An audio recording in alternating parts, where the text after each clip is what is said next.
Welcome, and thank you for joining for another whiskey review today. Take a look at a bourbon. Dustin, Sure.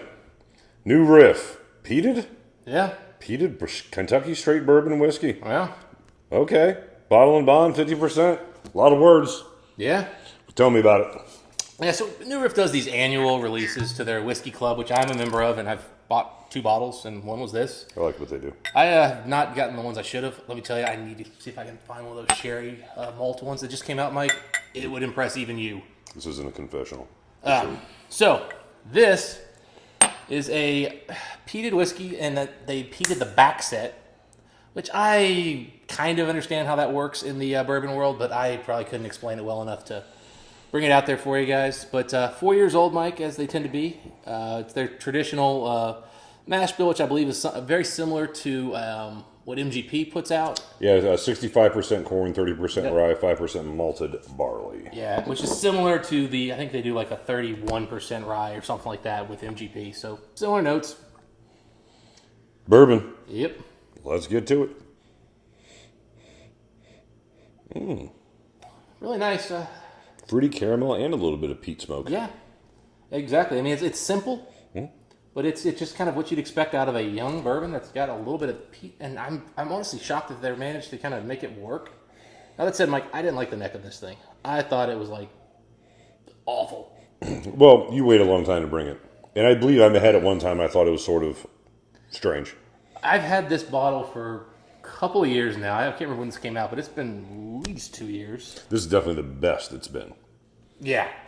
And honestly, I'm like, it was probably sitting here until it started getting good. Then I started drinking it as like just kind of a little pour here and there, just because it's one of those bottles I just brought out and I never put back away. So here's the thing. It doesn't come off smoky, but it comes off peaty, if that makes any sense. Yeah. Earthy peat. And I don't know if they say where they got the peat from. I don't know if this is like an Iowa peat or if they pulled something out of the U.S. Yeah, it's not overly smoky, but somebody could tell us. But it's definitely earthy. Yes, but again, obviously there's going to be a lot less smoke when you do it this way. I mean, it's not the whole thing, It's a nice compliment. Yeah. And it has that little bit of Play-Doh kind of puttiness without the saltiness that I get in Play-Doh. Because it's not salty. It's not like it's aged by the sea. It's not like an Iowa whiskey by any stretch. A little more artificial than that. Yeah, and I think generally the corn notes on the new Riff is a little artificial sweetness in general. It has a nice caramel note to it. Really nice caramel. And it kind of balances out the peat to some degree. I like a little bit of apple on here too. I would say if I was picking up a fruit, it would be apple. Yeah, it's almost like red apple on the skin almost. Totally agree. I mean, simple, interesting, not bad. Yeah. Clean as well. I mean, the peat's kind of giving it an unclean note, but the maltiness, the corn notes, the rye. It's actually shockingly low in rye notes. I'm really... There isn't a lot of mint here. Just a little bit of spice. Yeah, the peat is, again, it's not really, it's more peat than smoke, but it's earthy, but not dirty, if that makes sense. I think it's really interesting how rye is playing with the peat here, which, by the way, they also made a rye that was peated, which we'll get to at some point. That one I've got a full bottle of. This one's about to die, so I thought I'd bring it. But yeah, it's just beautiful, beautiful sweetness up front, a little bit of funkiness on the back end, and a nice little peat. Hint of oak here, too. Caramel, corn, vanilla. Don't get a lot of the peat on the palate. Just a bit of earthiness. Very much bourbon. It comes off. I mean, there's a little bit of peat element too, but it comes off like a bourbon on the palate for sure. Nice smoke on the finish. That's where it all is. You're right. The peat, yeah, it's kind of just, it's a smoke linger at the end, but really on the palate, you don't pick up. It's just purely something you get on the finish. I think it is a little bit of that Play-Doh note that comes in with, I get a little bit of rice spice in there. I almost kind of liken it to like firing clay more than Play-Doh. You know what I mean? It's kind of, but I see where we're going. Yeah. Well, again, and it's kind of the salt. So yeah, clay is a reasonable note too. One thing I'll say is I don't think without the peat the finish would be this long because this is a lingering finish. It is. A really long finish for a 4-year-old bourbon. Mm-hmm. So I think that's really where the peat kind of kicked in here and did something. Well, yeah, there's an earthy note to it at the end. It's not a caramel, apple, corn note to it. Yeah, well, a lot of times with bourbon, you get like a lot of the tobacco, the leather, the smoke. But again, 4 years old, you're not getting any of that. It's too young. Well, now we got to get ready because now that New Riff has made one of their new flagship whiskeys a 6-year-old malted rye. So now you can say a malt. Which actually is pretty good. We might actually, we may get to review that. I'm so used to saying it that way. I know. We probably review 80% Scotch, so we think the distillate, really what we're talking about. My point, what I really mean by that is every new Riff that I've ever had, and again, they're close, so I've had plenty. There's a store right there on the same property or the same parking lot that I visit often enough, so yeah, I've always enjoyed their whiskeys, even if they were young, basic, and, obviously just kind of getting started. They got a 7-year coming out this year, by the way, Mike. Time flies, doesn't it? Yeah, I know. I remember that building went up. I remember when the building wasn't there. I remember one day, For sure. You guys are building a distillery in your parking lot? And they're like, well, it's owned by a different group. Like, so who's got it? Well, it's the guy who owned Party Source now owns that. I'm like, so the guys used to work here, built a building out in the parking lot. yeah, Cool. they sold their ownership of the store, and now they own the distillery in the parking lot. Still parked in the same spot, though, right? Yeah. Cool. The owner's mail still goes to Party Source. All right, so yeah, a little simple on the palate, even with water. I mean, you're still picking up those basic flavors. Fun whiskey. How much does it go? 60. Yeah, Maybe. it's fun whiskey. When It's a one-off. They only do it once, so. But here's another example of, instead of chasing bourbons that are mediocre to not good, your Blantons, let's say. Of course, you're now talking about a one-off release that was distillery only. My point is, if you're in that area or if you're around Cincinnati, stop by New Riff. They have something there. Again, I have said before, I never really disliked anything they had. Yeah. I thought it was at worst simple. Yeah. So there are plenty of these out there to try. Simple, clean, nothing off-putting, which I think is a descriptor of like half the bourbons people are chasing nowadays from Buffalo Trace. Agreed.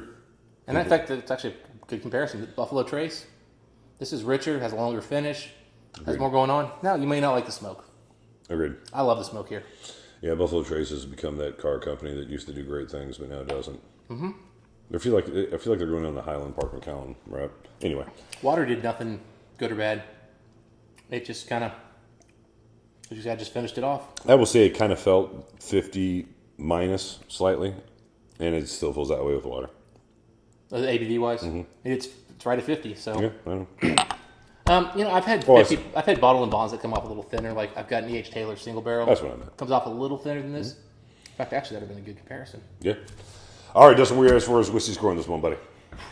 I'm going to go higher than I probably should on this one because I have nothing negative at all to say about this whiskey. I give it a solid 85.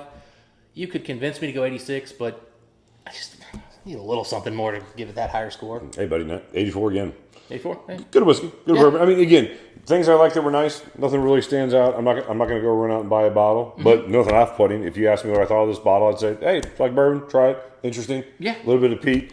It's a nice bottle on your whiskey journey to understand a little bit different style of profile.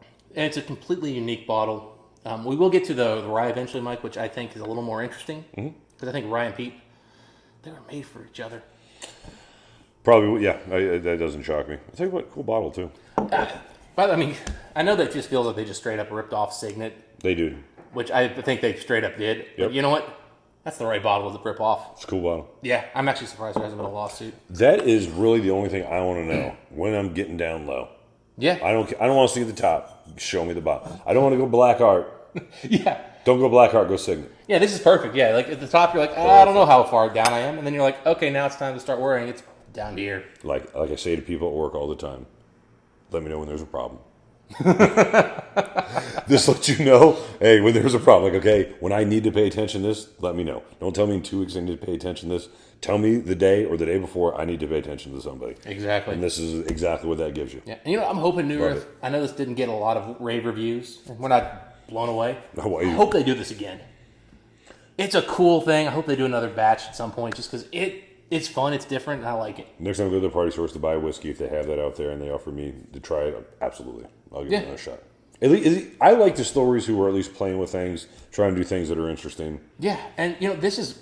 Whiskey guys. Yeah, that's exactly what I was going to say. This is a whiskey guy kind of thing because I've never even thought like peated bourbon, huh? And then I'm like, they actually remind me a lot in some ways of single malt in the sense that there's a very rich sweetness to their whiskey that is very much like a younger single malt. Yeah, I mean, like with anything, man, you just want someone to put their best foot forward. Imagine if you could sit there all day for a living and say, what could we do to make this whiskey interesting? Mm-hmm. That's a fun day. It's a fun life. Where's that job? I know. Will it pay the same we make? Probably not. Yeah, okay. Probably have to move stuff, too. I mean, I move stuff, but, Barrels are a lot heavier than boxes. I like machines. Anyway, those are our thoughts on the whiskey. If you guys had a chance to try this one, let us know what you think. Let us know what you guys think about New Riff in general. It's something that I've always rooted for this guy. Yeah. He was always a cool guy when he was at the party stores. Oh, yeah, he You was. know what I'm saying? So I've always rooted for the guy. I hope he does well. I've always tried some of his offerings. I've never really been disappointed. We'll try to bring you some more stuff from them. Sure. I'm on the hunt for a couple bottles that they've put out. I'll see if I can get one. Absolutely. All right, so if you guys had a chance to try the New Riff, let us know what you guys think. Dustin, until next time. Happy drinking. We'll see you next time.